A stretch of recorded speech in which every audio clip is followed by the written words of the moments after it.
নমস্কাৰ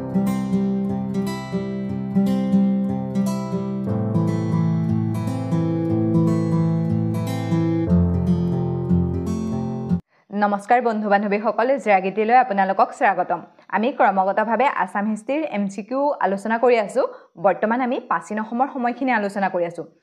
প্ৰাচীন অসম বুলি ক'লে বিশেষকৈ আমি তিনিটা বংশৰ বিষয়ে আলোচনা কৰিব লাগিব। সেইকেইটা হৈছে বৰ্মন বংশ, শালস্তম্ভ বংশ আৰু পাল বংশ। বৰ্তমানলৈকে আমি বৰ্মন বংশৰ বিষয়ে আলোচনা কৰিলো। আজি আমি আলোচনা কৰিম শালস্তম্ভ বংশৰ বিষয়ে। আমি পাই আহিছোঁ যে 350ৰ পৰা 650লৈকে বৰ্মন বংশৰ ৰজাসকলে শাসন কৰিছিলে আৰু তাৰ ঠিক পাছতেই 655ৰ পৰা 900 AD-লৈকে আমাৰ শালস্তম্ভ বংশৰ ৰজাসকলে শাসন কৰিছিলে। তেওঁলোকে প্ৰায় 250 বছৰ কাল শাসন কৰিছিলে। আমি MCQ বা কুৱেশ্যন আনসাৰ হিচাপে আলোচনা কৰিম যদিও অলপ ডিটেইলছত যাবলৈ ইয়াত ট্ৰাই কৰিম। এতিয়া আমি কুৱেশ্যন আনসাৰবিলাকৰ মাজলৈ যাওঁ।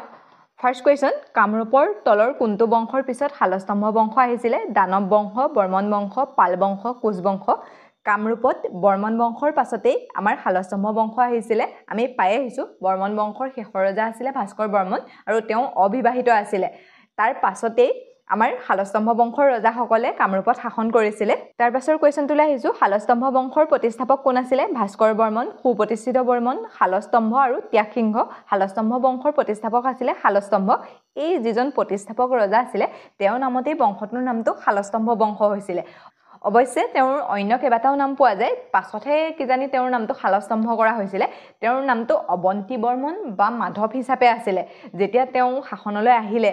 তাৰ পাছতহে তেওঁ শালস্তম্ভ বুলি জনা গৈছিলে চাগে। কিয়নো শালস্তম্ভ মানে হৈছে এজন যোদ্ধা, বহুত শক্তিশালী যোদ্ধা, মানে যাক কোনেও পৰাস্ত কৰিব নোৱাৰে। আৰু আমি নিশ্চয় জানো আমাৰ যিবিলাক শাল গছ আছে যে সেই শাল গছবিলাক ঘৰৰ দৰজা খিৰিকী বনাবলৈ ব্যৱহাৰ কৰে, মানে সেই কাঠটো বহুত ভাল কাঠ। সেই তেনেকুৱা হিচাপত চাবলৈ গ'লে মানে তেওঁ এজন বহুত শক্তিশালী যোদ্ধা আছিলে যাক মানে হেৰুৱাব নোৱাৰে। আৰু সেইকাৰণেই অৱন্তী বৰ্মন বা মাধৱৰ নামটো শালস্তম্ভ পৰিছিলে, যিজনক আমি শালস্তম্ভ বংশৰ প্ৰতিষ্ঠাপক বুলি কওঁ। নেক্সট কুৱেশ্যন, শালস্তম্ভ বংশৰ আনটো নাম কি? বৰ্মন বংশ, পাল বংশ, ম্লেছা বংশ, চুতীয়া বংশ। শালস্তম্ভ বংশৰ অন্য এটা নাম হৈছে ম্লেছা বংশ। এতিয়া এই ম্লেছা বংশ বুলি কেলে কয় সেইটো জানিব লাগিব। এই যিজন শালস্তম্ভ আছিলে মানে শালস্তম্ভ বংশৰ প্ৰতিষ্ঠাপক আছিলে, তেওঁ বড়ো কছাৰী চিফ অফ মেছ আছিলে। মানে এই মেছ শব্দটো যিটো মেছ বুলি কয় সেই মেছ শব্দটোৰ সংস্কৃত শব্দটো হৈছে ম্লেছা। আৰু ম্লেছা শব্দটোৱে নন আৰিয়ান অৰ্থাৎ পৰ্বত পাহাৰত থকা অৰ্থ বুজাবলৈ ব্যৱহাৰ কৰিছে। মানে তেওঁ যিসকল বড়ো কছাৰীৰ লোক আছিলে সেই বড়ো কছাৰীৰ লোকসকলৰ এজন চিফ, মানে এজন সেনাপতি টাইপৰ আছিলে, যিজনে মানে ভাস্কৰ বৰ্মনে কামৰূপত শাসন কৰি থাকোঁতে পশ্চিমফালে, কামৰূপৰ পশ্চিমফালে অৰ্থাৎ গোৱালপাৰা ফালে মানত মানে তেওঁ শাসন কৰি আছিলে। শাসন নহয়, তেওঁ এজন চিফ আছিলে, বড়ো কছাৰীসকলৰ এজন চিফ আছিলে। মেছ শব্দটোৰ সংস্কৃত শব্দ হৈছে ম্লেছা, ঠিক আছে। আৰু সেইকাৰণে তেওঁলোকৰ বংশটো ম্লেছা বংশ বুলিও কোৱা হয়। তাৰ পাছৰ কুৱেশ্যনটোলৈ আহিছোঁ, শালস্তম্ভৰ শাসকসকলে নিজৰ ৰাজধানী ক'লৈ স্থানান্তৰ কৰিছিলে? প্ৰাগজ্যোতিষপুৰ, কামৰূপ, হৰূপেশ্বৰ, হটকেশ্বৰ, তাৰপিছত তেজপুৰ। শালস্তম্ভ বংশৰ ৰজাসকলে তেওঁলোকৰ ৰাজধানী হৰূপেশ্বৰ বা হটকেশ্বৰলৈ স্থানান্তৰ কৰিছিলে। কি হয়, যেতিয়া ভাস্কৰ বৰ্মনে শাসন কৰি আছিলে, মই কৈছোঁৱে সেই সময়তেই কামৰূপৰ পশ্চিম ফালে বড়ো কছাৰীৰ চিফ হিচাপে আছিলে শালস্তম্ভ। আৰু যেতিয়া ভাস্কৰ বৰ্মন ৰজা হৈ আছিলে আমি পাইছোঁৱেই বিভিন্ন পৰিব্ৰাজক বা চীনা পৰিব্ৰাজক, বহুত পৰিব্ৰাজক ভাস্কৰ বৰ্মনৰ ৰাজসভালৈ আহিছিলে। তেতিয়া মানে ইয়াৰ লোকখিনিয়ে ভাবিছিলে যে এনেকৈ যদি বৌদ্ধ ধৰ্মৰ লোক আহি থাকে তেনেহ'লে আমাৰ অসমখন বৌদ্ধ ধৰ্ম বা কামৰূপখন বৌদ্ধ ধৰ্মৰ প্ৰভাৱত পৰিব। সেইকাৰণে তেওঁলোকে বিদ্ৰোহ কৰিছিলে। আৰু যেতিয়া ভাস্কৰ বৰ্মন অপুত্ৰক আছিলে আৰু সেই বিদ্ৰোহৰ ঠিক পাছতেই শালস্তম্ভ বংশৰ ৰজাসকলে তাত শাসন কৰিছিলে। তেতিয়া কি হ'ল, ধৰক বৰ্মন বংশৰ ৰজাসকলে শাসন কৰি আছে, তেওঁলোকৰ সকলো ৰাজধানী তাত আছেই। যদি তেওঁলোকে ভাবিলে যে আমি প্ৰাগজ্যোতিষপুৰত যদি আমাৰ ৰাজধানীটো ৰাখোঁ তেনেহ'লে যিসকল সৈন্য সামন্ত আছিলে বা যিসকল মন্ত্ৰী মুদাগৰ আছিলে তেওঁলোকে বিদ্ৰোহ কৰিব। সেইকাৰণে কামৰূপৰ পৰা হৰূপেশ্বৰ বা হটকেশ্বৰলৈ তেওঁলোকৰ ৰাজধানী লৈ আহিছিলে। আৰু এইটো এনেকুৱা নহয় যে সেইকাৰণে আনিছিলে, এইটো অনুমান কৰা হয় যে তেওঁলোকে সেইকাৰণে ইয়ালৈ ৰাজধানী লৈ অহা হৈছিলে। নেক্সট কুৱেশ্যন, শালস্তম্ভৰ ৰাজধানী হৰূপেশ্বৰৰ আধুনিক অৱস্থাত কোনখন চহৰৰ সৈতে চিনাক্ত? গুৱাহাটী, তেজপুৰ, শিৱসাগৰ, ডিব্ৰুগড়। অৰ্থাৎ মানে যিখন আমি হৰূপেশ্বৰ বা হটকেশ্বৰ বুলি কৈছোঁ সেইখন বৰ্তমান সময়ত কি বুলি কয়? অসমৰেতো কোনোবা এটা জেগা হ'ব ন, বৰ্তমান আমি সেইখনক কি বুলি জানো? সেইখনক আমি তেজপুৰ বুলি জানো। শালস্তম্ভ বংশৰ কোনজন ৰজা নৰকাসুৰৰ বংশধৰ বুলি দাবী কৰি জনাজাত? শালস্তম্ভ, হৰ্ষদেৱা, ত্যাগসিংহ, পলকা। শালস্তম্ভ বংশৰ যিজন শালস্তম্ভ বা অৱন্তী বৰ্মন তেওঁ নিজকে নৰকাসুৰৰ বংশধৰ বুলি কৈছিলে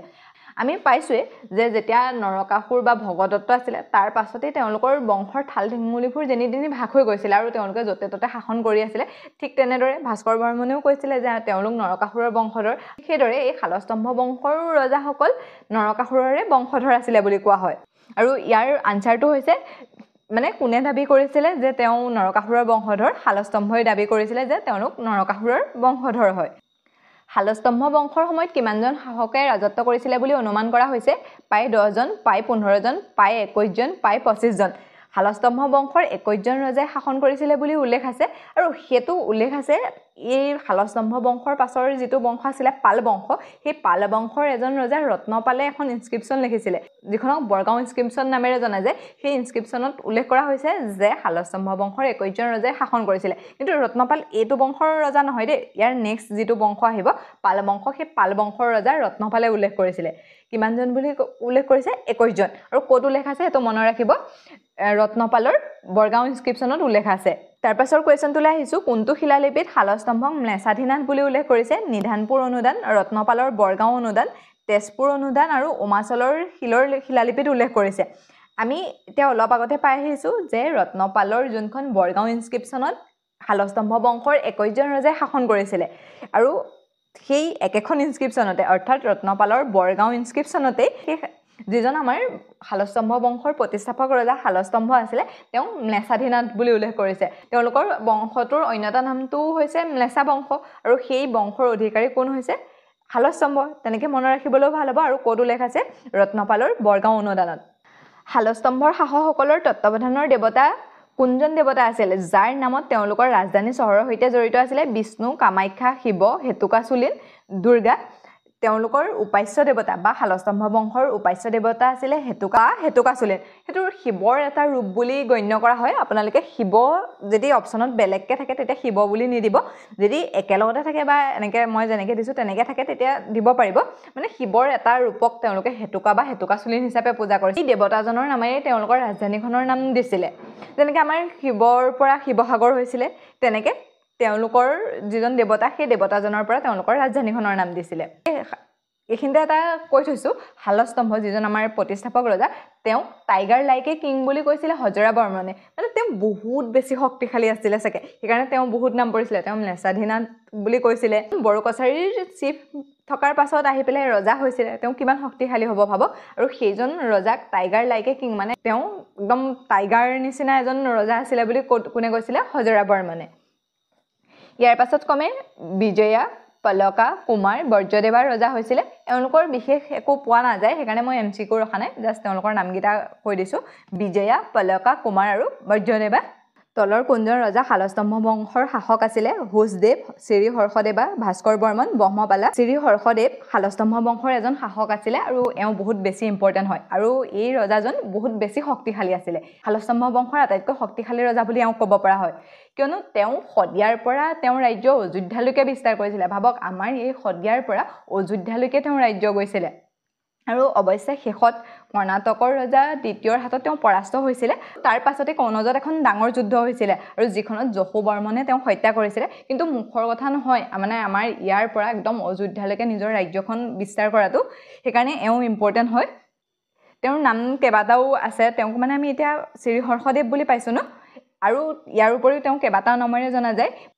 বনমালা ইনস্ক্ৰিপচন মানে শালস্তম্ভ বংশৰ এজন ৰজা বনমালা বুলি আছিল তেওঁৰ কেবাখনো ইনস্ক্ৰিপচন আছিল সেই তাৰ এখন ইনস্ক্ৰিপচনত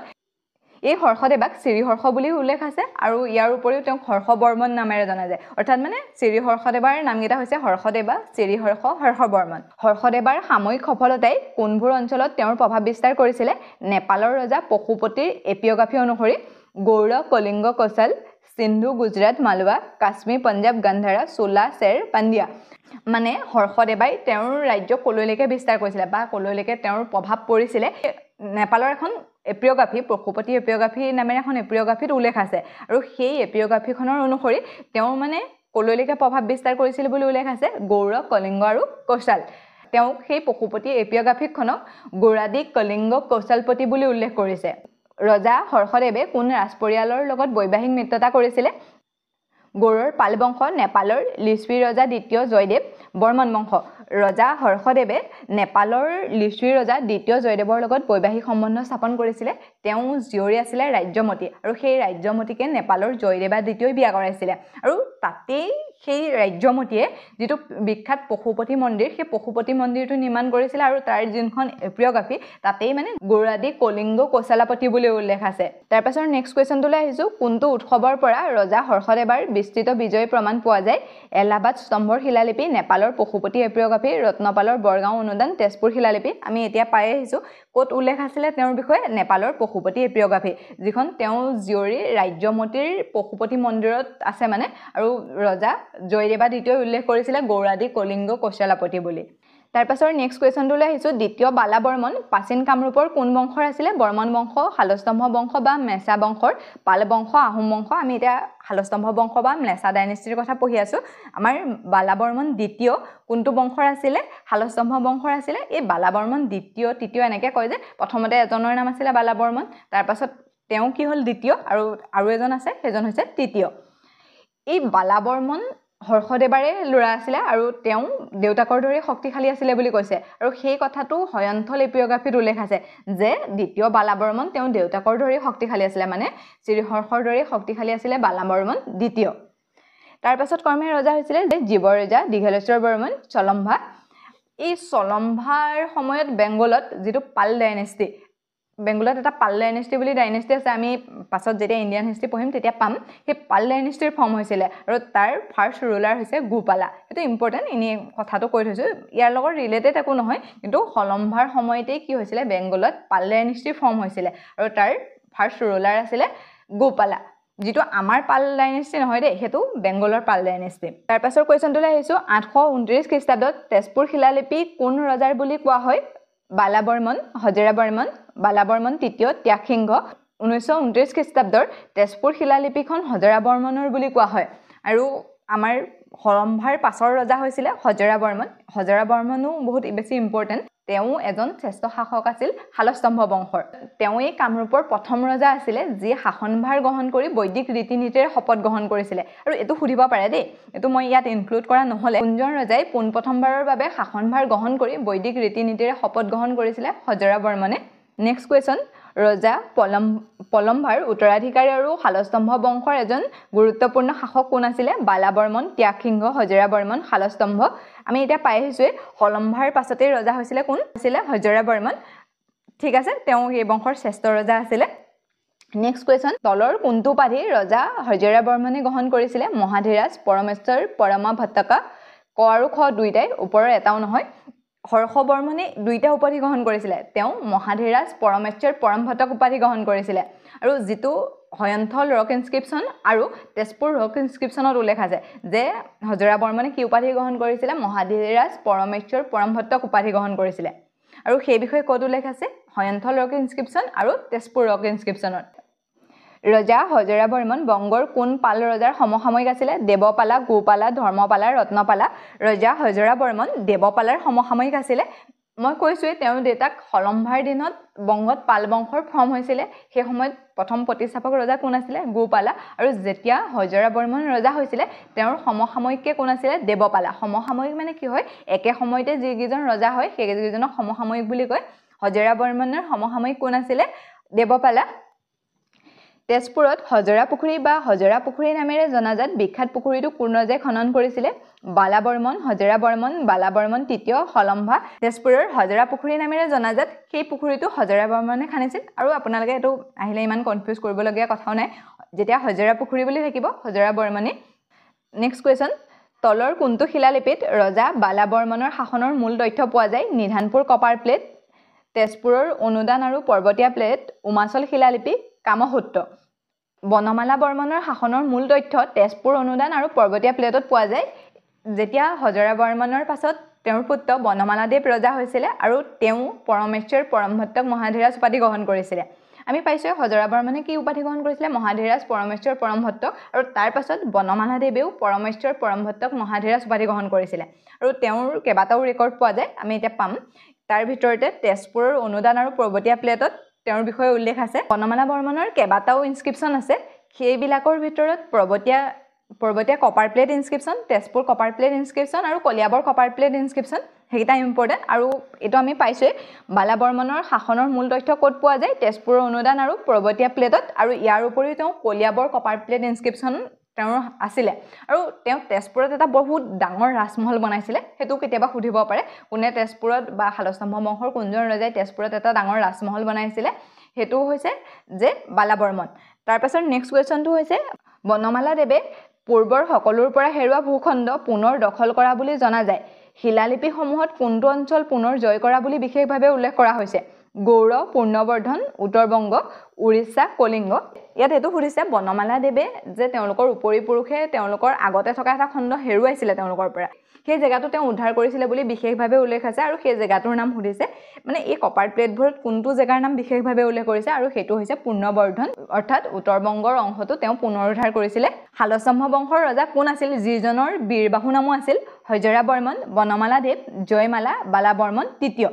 এই যিজন জয়মালা বুলি আছিলে সেই জয়মালাৰ অন্যটা নাম আছিলে বীৰবাহু তেওঁৰ মানে নামটো জয়মালা বা বীৰবাহু আছিল তেওঁ আৰু দুটা নামেৰে জনা যায় নগাঁও গান ইনস্ক্ৰিপচনত তেওঁক ৰাণা স্তম্ভ বুলি জনা যায় আৰু ইন্দ্ৰপালা ইনস্ক্ৰিপচনত তেওঁ সংগ্ৰাম স্তম্ভ বুলি জনা যায় মানে তেওঁৰ নাম কেইটা হ'ল জয়মালা বীৰবাহু ৰত্না স্তম্ভ আৰু সংগ্ৰাম স্তম্ভ নেক্সট কোৱেশ্চন তামৰ ফলকৰ শিলালিপিত হযৰা বৰ্মন আৰু বনমালাৰ সৈতে কোনজন শালস্তম্ভ ৰজাৰ কথা উল্লেখ আছে বালা বৰ্মন দ্বিতীয় ত্যাগসিংহ বালা বৰ্মন তৃতীয় আৰু জয়মালা এই হযৰা বৰ্মন আৰু বনমালা বৰ্মনৰ লগত বালা বৰ্মন তৃতীয়ৰ নামটো উল্লেখ আছে এই বালা বৰ্মন তৃতীয়য়ো মহাধীৰাজ পৰমেশ্বৰ পৰমহতক উপাধি লৈছিলে